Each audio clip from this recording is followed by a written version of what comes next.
What's up guys, Omar Isuf here, and I gotta make this video today on how your ego can be a bitch. This is not a video judging anybody by any stretch of the imagination, but it's talking about my experience, what I've learned, and more specifically that I care about my rascals, my subscribers, and I don't want to see this happen. What am I talking about?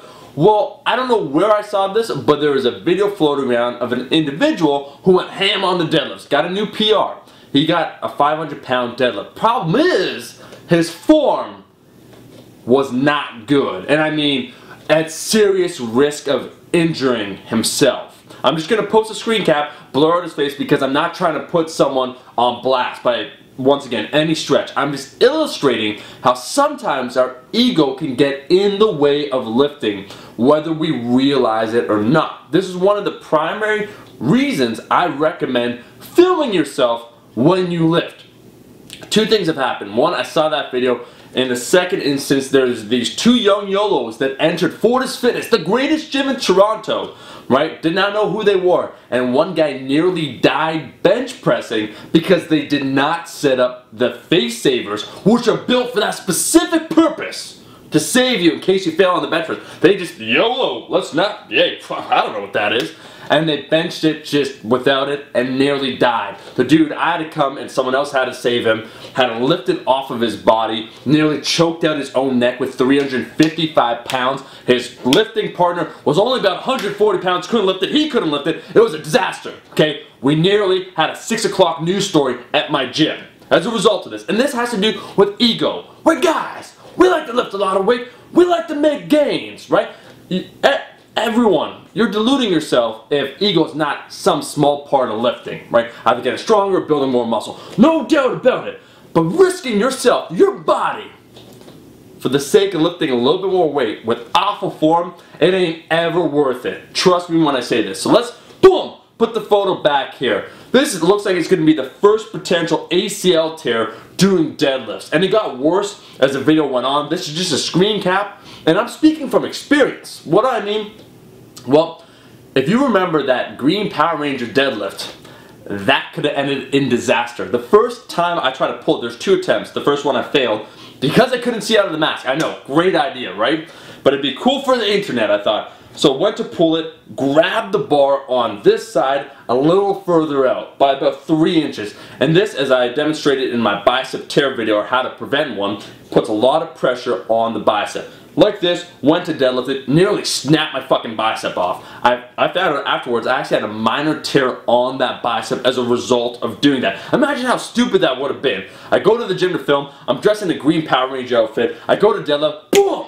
My bicep snaps. I can't even take off the helmet or the outfit. You know why? Because my bicep is fucking blown up as a result of me, my ego getting in the way of lifting. So I'm not putting this guy on blast. I'm not trying to judge anybody with regards to form.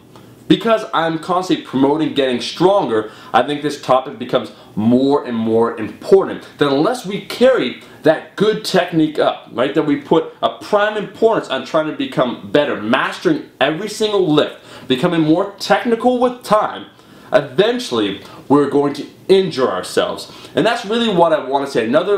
Something else that I've discovered with time, you can only take crappy form up so high, right? If you look at the amount of deadlifts with bad form at 400 pounds, they're still a decent amount. 500 pounds, yeah, 600 pounds, people start injuring themselves at this point. There's a threshold to the amount of weight you'll be able to lift with improper technique. And all of us will usually tend to think, yeah, you know what, I'm fine, I'm fine, I'm fine. But unless you're filming yourself constantly and observing your form, trying to correct it, we might be missing out on subtle details. Why do you think over the last year I've been shouting out my boy Johnny Candido? I think he does a fantastic job of breaking down specific cues when it comes to lifting to help improve your technique. Something that has great utility for every single individual.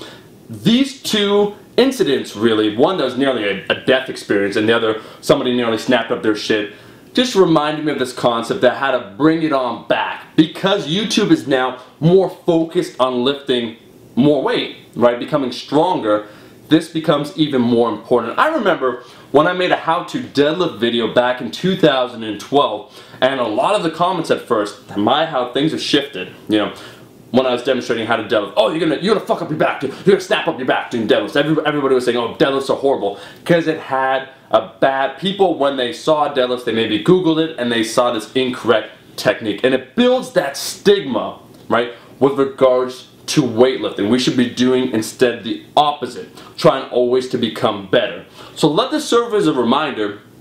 If you're not filming yourself, you should be, in order to objectively look at your form. And if you want your form judged, you can't post it on the internet. By and large, you know, there are some silly people out there that maybe will say some stupid shit, but you'll be able to get other people giving honest input into your technique.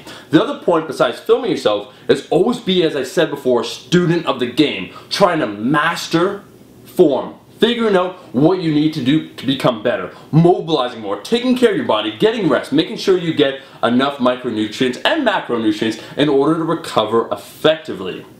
This video had to be done, had to be stated, because I am concerned and I don't want any young YOLOs getting hurt, and more specifically, my rascals. I encourage you to push yourself to the limit. Test your limits out, absolutely. But be safe and practice smart form. You'll thank me later. Why do you think there's a lot of guys, you know, in the 20s, they're all about lifting, and then when 30, when they hit, it's not just because they're married, this and that. A lot of people will accumulate too many injuries over that time. Be smart about it, right? And you will have a lot more results. Thank you for watching, guys. If you liked the video, make sure to like the video. Don't let that ego get in the way of lifting, and I'll be seeing all my rascals in that next video. Peace!